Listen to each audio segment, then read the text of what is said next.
Hello guys, this is a new chapter which is very short. So we want to quickly go through the quickly the concept of arrays in this section. So please allow me to share with you my presentation. So let's discuss arrays. We need to understand what is array, how to refer to individual element in the array, and logically how array is represented in the system. Then you talk about the declaration of array and how you create array, how you initialize your array, how you calculate the length of array. In the end, we discuss multidimensional array, and we specifically focus on two-dimensional array. So probably you can use this slide to understand what is array. So from C programming, you learned the concept of elements which are stored in a computer in a continuous memory. Let's look at this kind of representation. So let's say you have variable a, which can store up to 1, 2, 3, 4, 5, 6, 7, which can store up to 7 elements. So all these elements will have some things in common. Number one, they will share the common name. Sorry for my bad handwriting, but they will share some common name, and of course they have the same data type. So if we say these are integers, every element will be an integer. So the element that will be stored here will be at index 0. Sorry, because index 0. Element here will be at index 1. That is the second element. Index 2, index 3, index 4, index 5, and element here will be at index 6. So the elements will be stored in a continuous memory location, and these elements will have the same type and will be under the same name. So you access individual element by using the name of array. In this case, the name of our array is A, and its position 0 for the first element, and maybe probably can say 1 for the second element, 3 for the 2 for the third element, and so on and so forth. So this is the concept of array. So you need to understand that these elements have the same type, and this element will be stored under the same name, and you can access individual element by referring to the position of the element. So now let's go into more details. So what is array? Array is a group of variable or group of elements containing values, and all those values will have the same data type. And as we said in the previous slide, also they'll be stored under the same name. So they have the same data type, but also stored in under the same name. And since all the elements are stored under the same name and have the same data type, you can refer to individual element in array by specifying the name of the array followed by the position number of the element, which is enclosed in square brackets. That's what we are saying in the previous slide. When we do something like a of 0 or a of 1, something like that, so you are referring to individual element in your array. A of 2, a of 2, for example, and so on and so forth. So the position number of element, this is 0, this 1, this 2. The position number of the element is known as index or subscript. So this is the logical representation of array of integers. So the value 12, 1, 31, 12, and 5. All these elements are stored in a variable known as C, and how many? This variable can hold up to 1, 2, 3, 4, 5, up to 5 elements. So each element will be represented by its position. Position 0. This is where we have a 12. Then the same name, position 1. This is where you have element which is value which is 1. The same name but position 2. This is where we have element 31. The same name, then position number 3. This is where we have element 12. And then let's say position 4. This is where we have element 5. So this is how logically these elements will be stored in your computer. And of course, if each element, let's say this is integer, maybe this is 8, if it takes 8 bytes, for example. So you think that if this element starts from this particular memory location, so the next element will come at 206. The next element will come at 214, sorry. So they are stored in a continuous memory location. So the first element in your array has index 0, and the highest index in this case is 4. We have 5 elements, but the highest index is 4. So which means what? This is the total number of elements in your array minus 1. Total number of elements in your array minus 1. So in our example, the size of our array is 5, and the highest index will be 5 minus 1, which is 4. Other elements start from 0, 1, 2, 3, and 4. And you need to know that an index, array index, must be a non-negative integer. So it cannot be negative value. It is 0, 1, 2, 3, 4, and so on and so forth. So how do we declare array? So far you haven't declared any array in Java, but when we use our main method, if you remember all the examples we used main method. So we've been writing something like this one, string, and we do square brackets here, and we put something like this one. So this is the representation of array, right? So we have two ways to do it. You can do type first and do the name, then you put the square brackets, because sometimes we write a program and also do this. String, we don't put quotes, then arguments, then we put square brackets here, which is this notation. But also this notation is also acceptable. So we have two ways that you can use to declare array, and that is of course the position of square brackets. Either you put them here or you put them here. Yes, all is the same. So now look at this example. We are declaring array of integers with the name C. So when you put the square brackets here, that's indication that this is the array. We can put it here, as you can see, or we can put it here. So it's the same. The two statements here is the same. It's the declaration of array. Alright.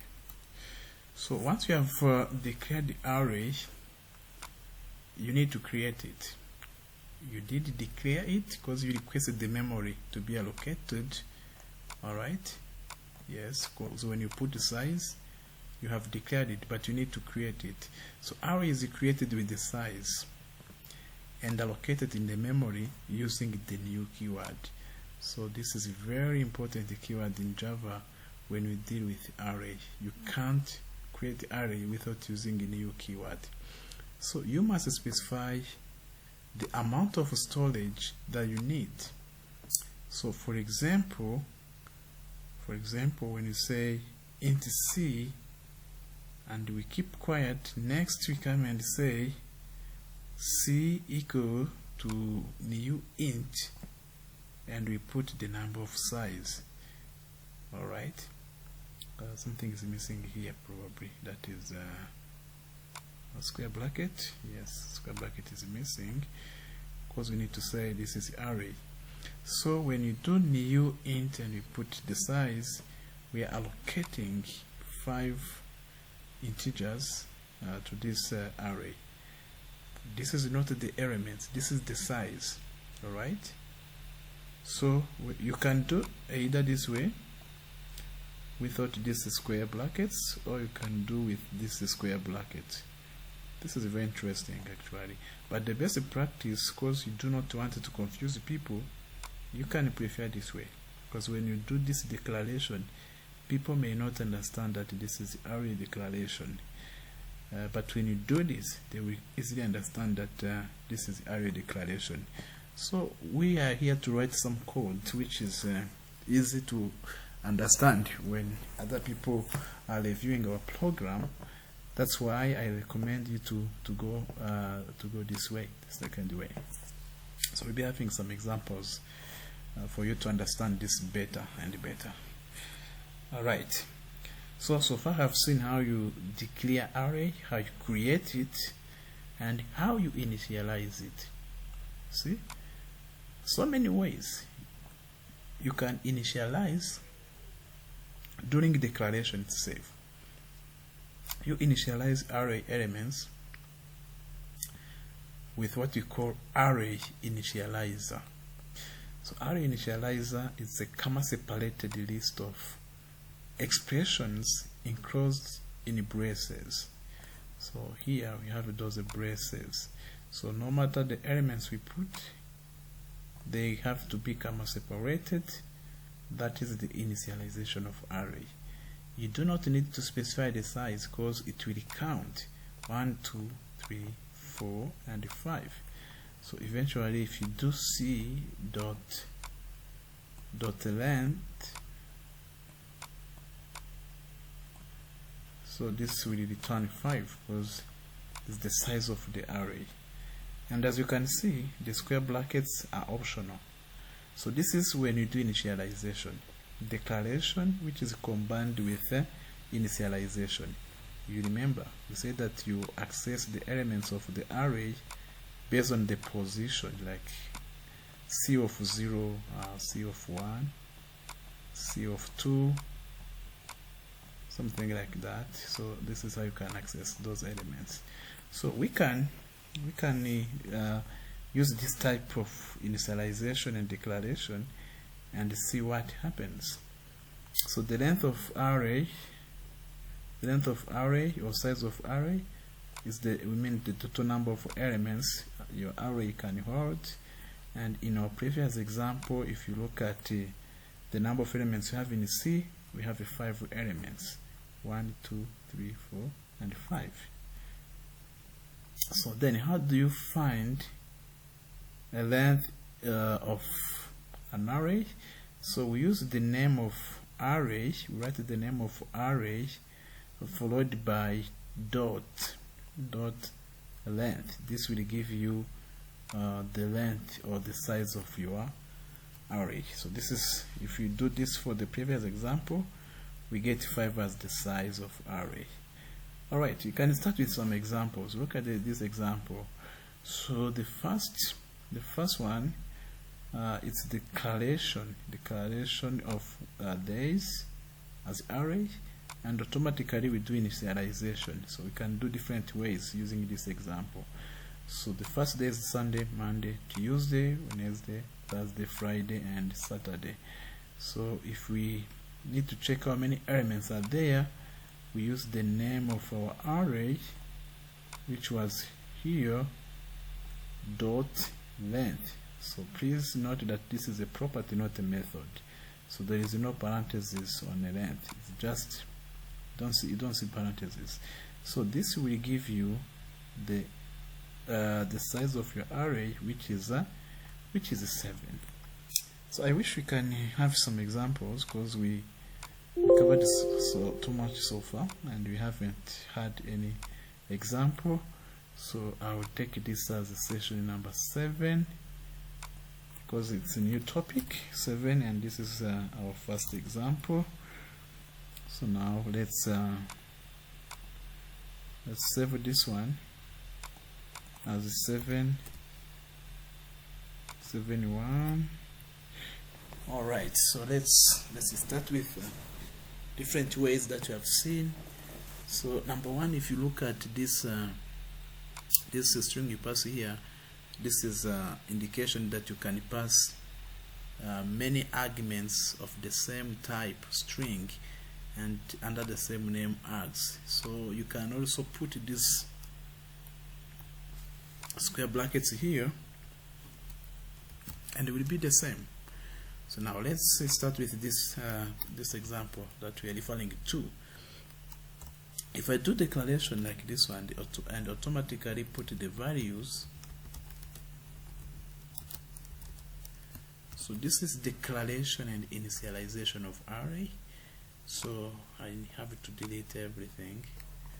So now if I need to see how many elements are there, system out print line, I say c dot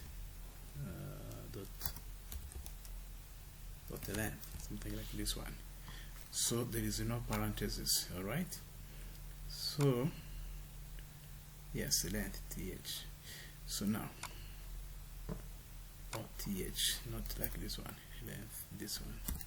So if we save this program first, it's already saved. Yes. So let's compile this program. Session 0701.java. Okay. Yes, we have error. What does it mean? Int cannot be referenced. Alright, so it cannot be referenced. What this is a C, and that one is a C as well. So what does it mean? It's complaining. Okay, let's go with this way. We indicate this is the array, because it may differ from the version of Java that we are using. So let's see if this is the problem. Yes, that was the problem. So then we can say Java session 0701. Okay, it's 5. So we have 5 elements in our array, because 1, 2, 3, 4, 5. So now before we move forward, so probably in our previous slide, if you look at this slide, this initialization, this step of initialization may not work. You need to specify that this is the array. Maybe for some versions of Java can work, but for this one you need to be very specific, like we did here. Alright, so we are here, we are on this example. So let's continue with our example here. Now, how do you access individual element?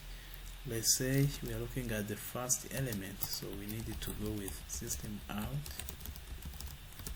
and we do this is the first element. And if you want to go to the second element, maybe we can put them together. Let me put some space. I put the second element, and if I need to put the third element, I put some space, and I do plus, I do put the third element, and if I want the next element, I will do c.3, and what is the final element in this array? The final element is element at position 4, something like this. Yes. So if we run this program next, we are going to display all the values which are stored in our array. So again, let's compile our program. Session 701 Java, and we do Java session 0701.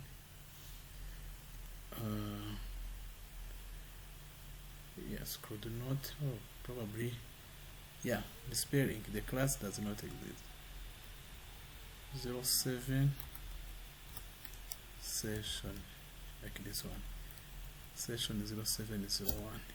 So you can see our elements as we initialize them in our program. So what if you put like C of 5? Okay, this will be exception in Java because this element does not exist. And what kind of exception? Java will tell you that the name of exception here is what you call array index out of bound exception. So you are trying to access element which does not exist because the last element is at position number 4.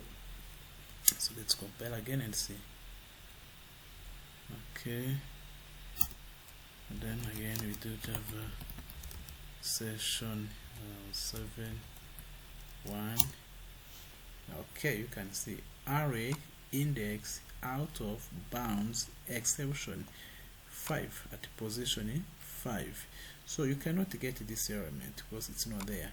So the maximum element is located at position number 4. Be very careful because we say the index, we say that the index of array starts from 0 to maximum number of elements, or to array size, so maximum number of elements minus 1. So if the size of array is 5, the final element will be at position number 4. All right, so this is declaration and initialization. So we can have another scenario. Let's have initialization first, and let alone let's have a declaration first. We don't need to initialize like this one. All right, then later we can have initialization. So this is where you can say now C equal to new int. If you say new int, you simply put the size, and after putting the size you can put the elements. How can you put the elements? So many ways you can do. I can do C of 0 equal to something. I can say C of 1 equal to something. I can say C of 2 equal to something. I can say C of 3 equal to something. I can say C of 4 equal to something. So this one also will work, and if you check again your program, okay, this should be 72. Remember, the name of the class must match with the name of the file. So I need to come here and do 2 here. So what is happening, then I do session 0702. You can see the same. Alright, the size is 5, and you can get all this stuff. So the third way that you can do, let's do this one, 3, and here I put 3. Okay, so yes, I can use something like loop, or say for example for int I equal to, let's say, equal to 1, I less or equal to 100, I plus plus, Okay, so what I can do, I would say C of I equal to, you can say even I, but you make sure, because the maximum elements we need is the 5 elements, you make sure that you do this only if I modular division of 20 equal to 0. So what does it mean? Then you get the first number, which is 20, 40, 60 and 80. So the numbers less or equal to 100, the numbers divisible by 20, those will only be 5 numbers. So if you do this, you get the first number, which is 20, 40. You can't do that, because the index, eventually index is going to be the same. So if I equal to, let's say if I equal to big numbers, what happens? So this one cannot work because the index will change. So you can do the index of 20, index of 40, if you do this, index of 60, index of 80, and index of 100. So right away from this example, this is the array index out of bound exception, because the maximum index should be what should be that? The maximum index should be 4. Alright, so if you get like 20, let's say 20 will be the first element, 20, 40, 60, 80 and 100. So maybe you can say you divide 20 as index, everything minus 1. We'll try to think of this index, because if I get 20 divided 20, I will get 1, but this position is 0, so I need to do minus 1. So then when I equal to 40, I get 40 divided 20, I get 2 minus 1, I get index 1. So if I do that way, actually here I will get the 0 for the first element, which is 20, then here I get 1 for the second element, which is 40. For third element, you put a 60 here. 60 divided 20, you get 3. 3 minus 1, you get 2. So you understand what I mean? So we're trying to generate those indexes from 0 to 0, 1, 2, 3, 4. Alright, so now let's run this example. Let's run this example. Example number 3. What happens? We put a 3 here, and we do Java session 0703. Okay, alright, it's working. 20, 40, 60, 80 and 100. Yes, this is a good example, and you can access any element from array. Also, you can loop through the elements of array. So now here we are just showing the elements without looping. Let's use loop. Let's use loop to go through all those elements, and that will be example number 4. And in this example number 4, I put 4 here. So there is one loop first to assign every element to individual position in our array, but also here we want to do something to print these elements. Let's loop again. 4, yes, can be any, I can say for it equal to probably 0. because the loop counter can be any variable. The most important thing is the value 0, 1, and 2. The name can change. Then I would say less or equal. Yes, less or no, it should be less, because if length is 5, you don't need the index to be 5. So less than length. All right. Then j plus plus. Okay. So then I don't need this statement here. I can simply say I need this element. Alright, so if I wanted to put all these elements in the same line, okay, I don't need it to write a print ln, because I want everything to be on the same line, but of course I wanted to have some space between elements. This is where something like this one comes in.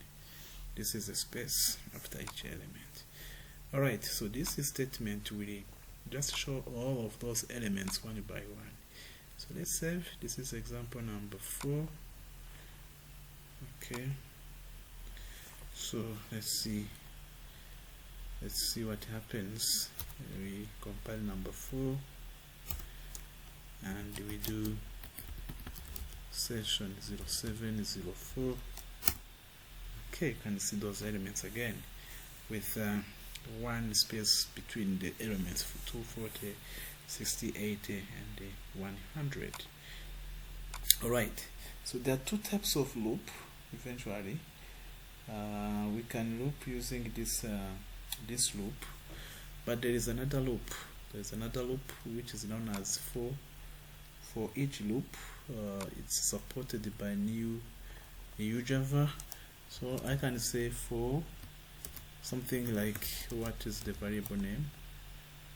For int, it should be int. Let's say int k double column, then the name of array without the square brackets. Alright, this is the form of for each. For int, I need only to declare this for every individual element k in C. I print that element. I don't need to refer to the name of array. This is another way to manipulate arrays. Alright, and I think this was example number 4. We'll make this one example number 5. Also it works.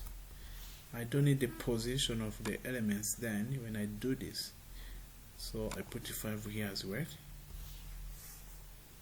Alright, save, and let's see.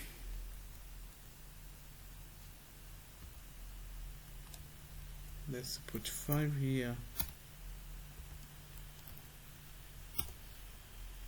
Then I will say Java session 0705. Still you can see it's the same. It's working. Alright. So if you wanted to print also the elements in your array without doing any other stuff, we have some string some functions that you can use to convert array into, or to display the content of your array. So we have a toString function. Yes, if you want, you can use it to string function. So let's use it actually if you want to see how you can do this to display elements of arrays without iterating. So let's make it example number 6. And again here we do number 6. Then here, without looping, yes, we know we have our elements in our array. So let's do this. System out print line. What we do, we simply write the name of our array. Okay. By writing the name of array actually should not be enough. So we have utility known as arrays. Then we call function called toString, and we put the name of array. Alright, but this one you may need to import some stuff. You may need to import some stuff, because we haven't yet started talking about importing some stuff, but again, your computer needs to know where this utility known as arrays, where it can be found. So the best way is to run some basic imports. We are not yet there, but of course, if you need some hint, we can use it to make sure that we run our example. But we'll be introducing something that you haven't yet seen, but it's okay. It's okay for you to learn. It's okay for you to understand. So if you start writing something like import, you may feel it's something complicated, but it's okay. You may not need really to worry a lot about this one. You will be able to understand the imports. So for the sake of executing this example, I will do import. So what you must import? Java UT, and there are so many classes in this one. We'll discuss this later, so don't worry a lot about this one. You should not be doing this, but it's good to know that you can just display the entire content of array by converting them, by displaying them as a string. Alright, so now it's working. Then I put a 6. So now everything is displayed as a string. You can see it comes with even square brackets just to indicate a string. So if you remove, if you remove, let me close this stuff here. Okay, let me also close this stuff. Yeah, let's close. Oh, doesn't matter, so I don't need. So if you remove this keyword import, your computer will not understand. Your computer will not understand what is arrays dot to string. But it's okay. We're sorry.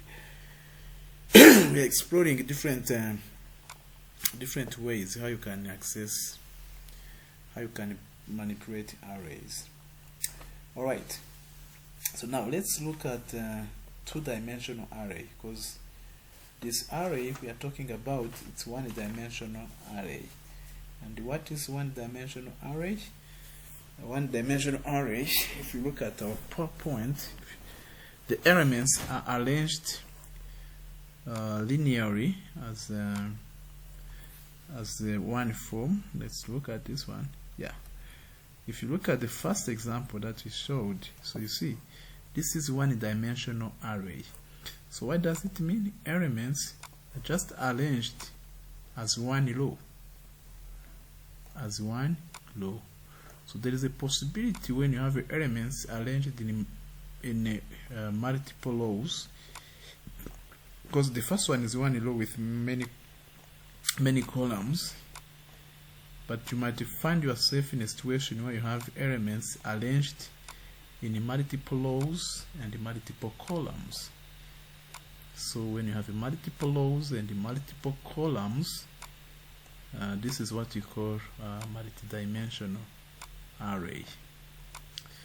So this is one-dimensional, this is multi-dimensional. So it's one-dimensional because it's just one row, but one row multiple columns, you can see column 1, column 2, column 3, column 4, column 5, just one row. But here if you have elements, let's say 1, 2, 3, 4, 5, 6, 7, 8, 9, 10, 11, 12, 13, 14, 15, 16, 17, 18. This is multidimensional arrays. Your elements are arranged in how many columns? 1, 2, 3, 4, 5, 6. Your elements are stored in 6 columns. 6 columns and 3 rows. Okay, so now you understand. Each row position starts from 0.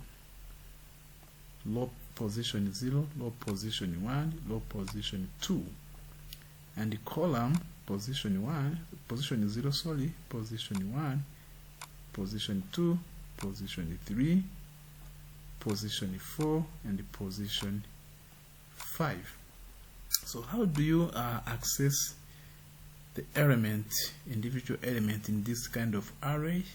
Let's say this element is located at row number 2, row number 1, sorry, okay, which is second row, column number 2, which is the third column. So if this array was known as, let's say, something like A, you needed to use 2 indexes.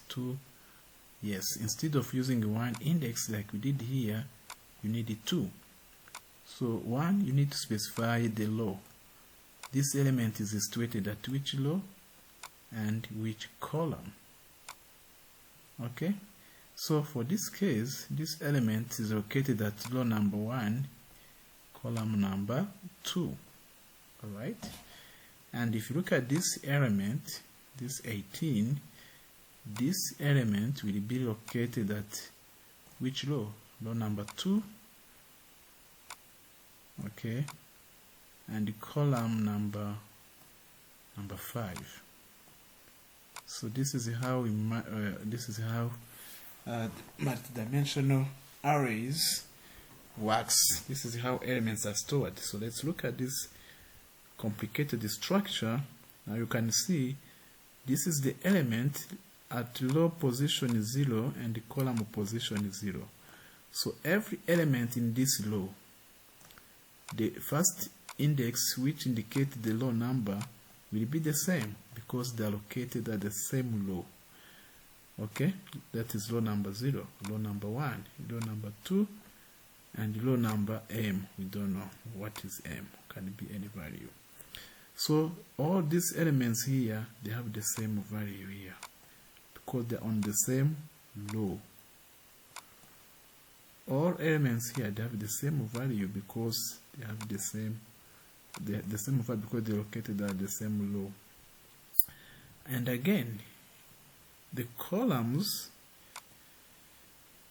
this is column 0, column 1, column 2, column 2, column 3, column 4, column 5, column n. Alright, we have m, we have n.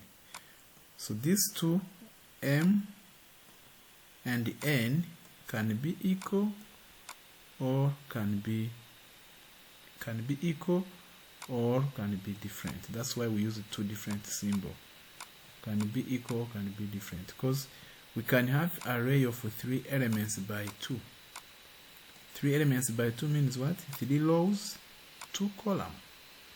We can have array of 3 elements by 3. So the number of rows and the number of columns are the same. So I think you understand this one. So every element in the array is identified by array access expression of row number and column number, of course with array name. So A is the name of array, row is the value of the row, and the column is the value for the column satisfying the conditions. The row cannot be more than m because we start from 0, 1, and 2. The maximum will be m minus 1. And the columns are changing from 0 to n. So the column must be, the value for column must be less or equal to the column, to the value that you have here, so you understand what we mean. Okay, so now let's look at the simple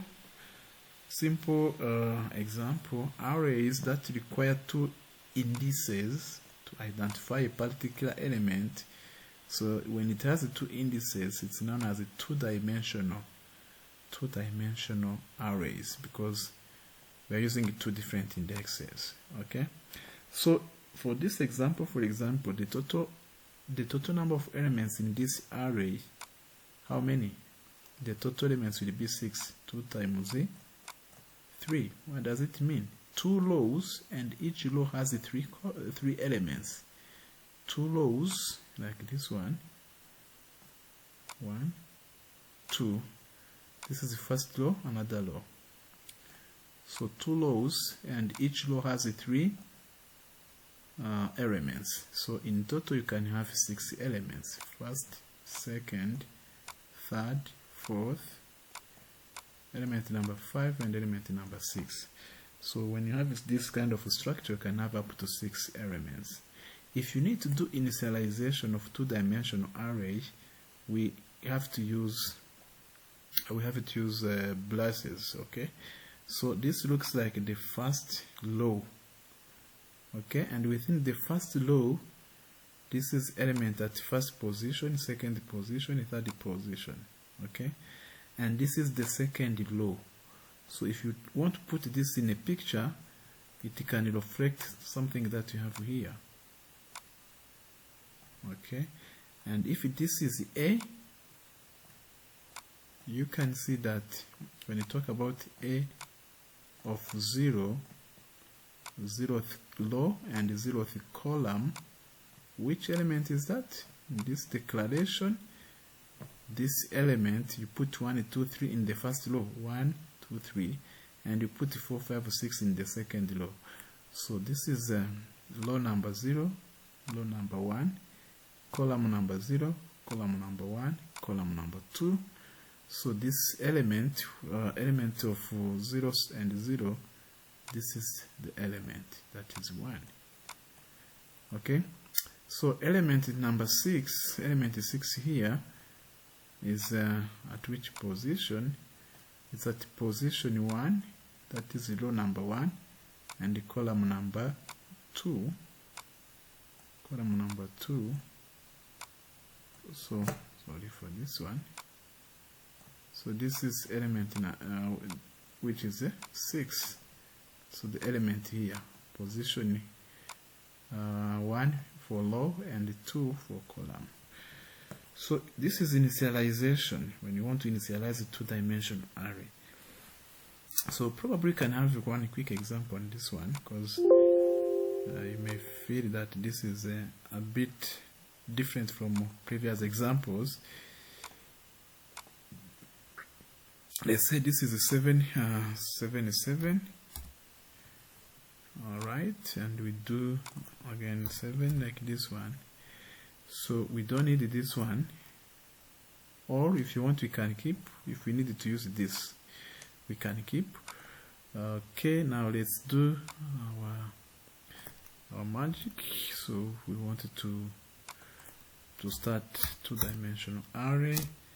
In C, we put this to indicate a 1 dimension, second dimension, and if you need to initialize, okay, can go with this one. So the first column, the first row will be like this one, and the second row will be also between here, and those elements also has to be comma separated.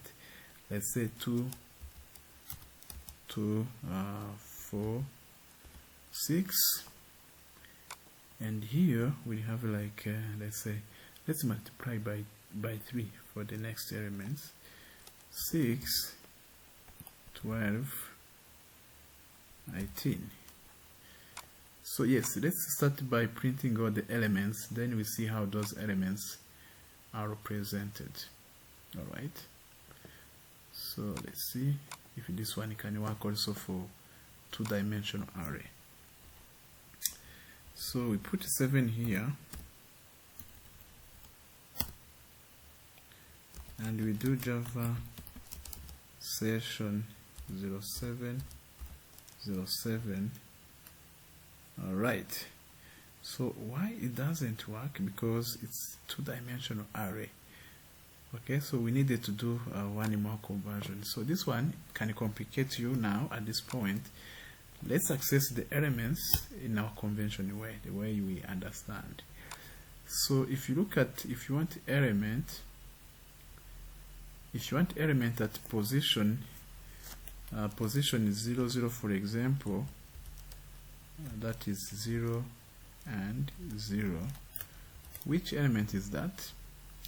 So we mean this element on the row number 0, column 0. So eventually when you talk about the 0, you look at this one because it's row number 0. Then the second will show you the column, on which column. So like this one, we get the first element. Let's see.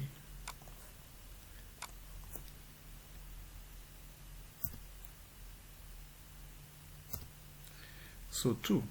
Okay. So where is the 2? 2 is the first element. So because if you don't change the 0, because we are on this row, this 0 here tell us that the element is located here. So if you change here and you put 1, now you mean the second element on the same row. So let's see what happens.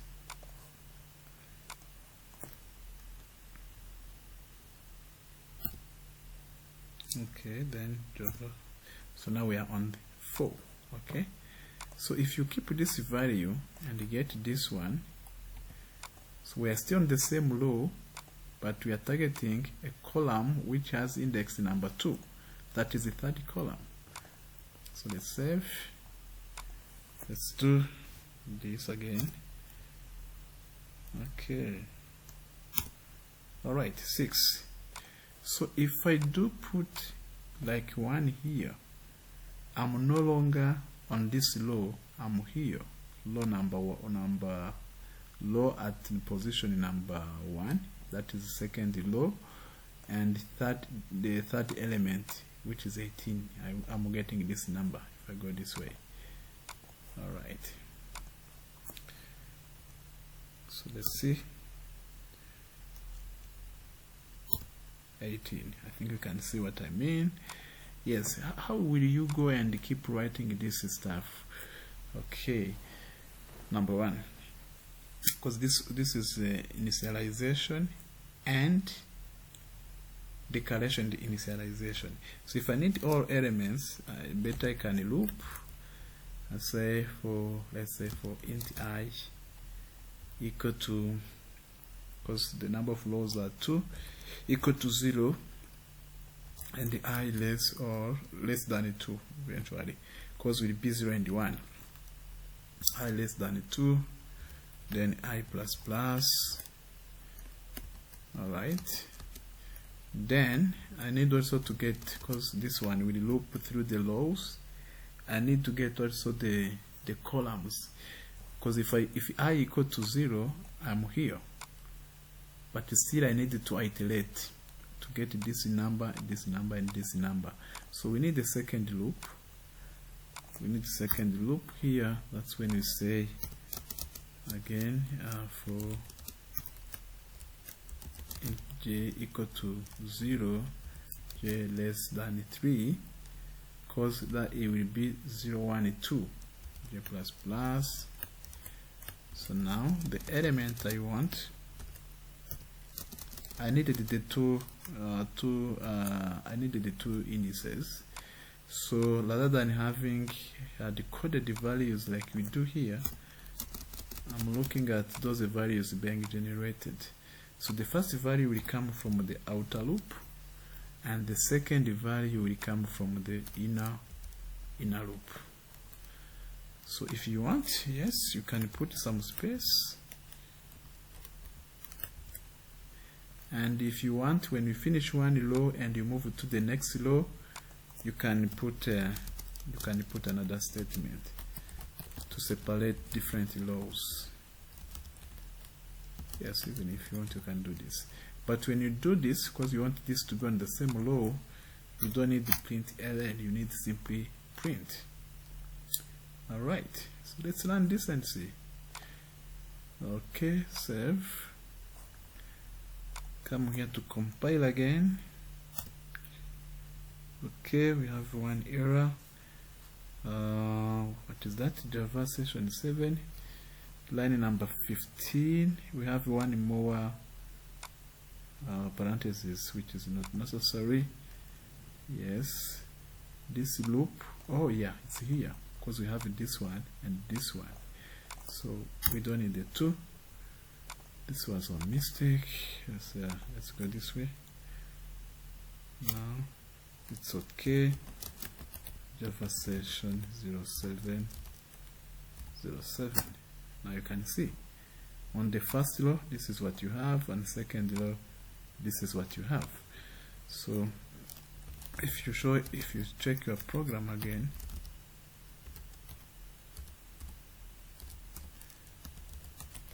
you will see that this is the first row 2, 4, 6 as we said, and this is second row 2, 8, 2, 12 and 18. Okay, this is what I said. Alright, so let's see what next. So this is my explanation to indicate each element and its position. The first number represents row, the second represents this one represent the column 0, 1, 2, 0, 0, 0, because it's on the same row but different columns. That's why we have 0, 1 and 2, 1, 2, 3. Alright, this is representation, logical representation of two-dimension array. Alright, so this is this is exactly the same as the previous example, whereby we're trying to to understand how you can generate those indexes by using loops. It's similar to this example, by the way. So for row, start from 0, and you make sure that the index for the rows is the length of the array, which is very interesting. Or you can hard code it if you can count and you know how many. Okay, then here for the column, the length of the column, so within that particular row you need to get its column. I think this is what we can try to see as our next example. So let's see, we make it as another example, number 8.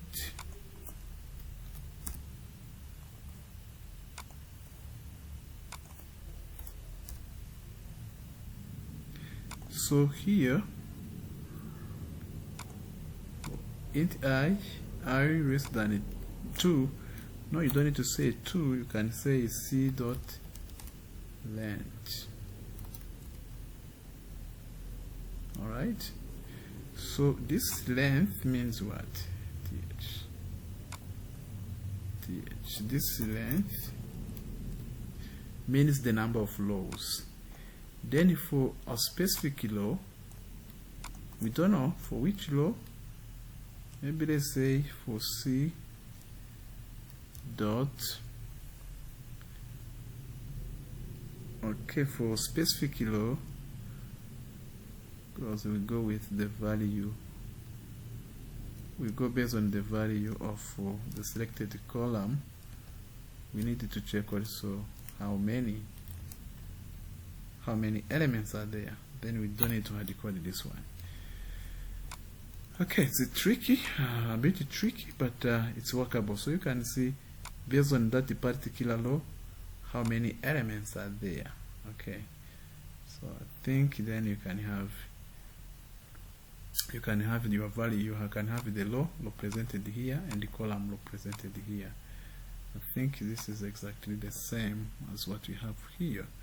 So we have got the value of I, because it's from here. You have got the value of j. So you do not have to worry about counting to know how many elements are there. let's see. This is number 8.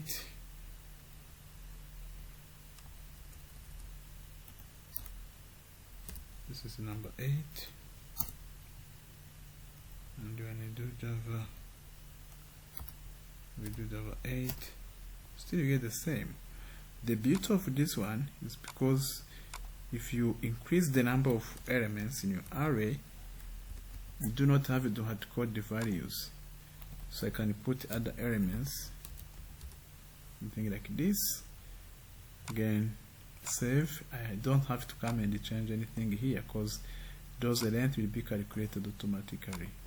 So let's see. Okay. If I call this one, so automatically this will work this way. Alright, so that's enough with arrays.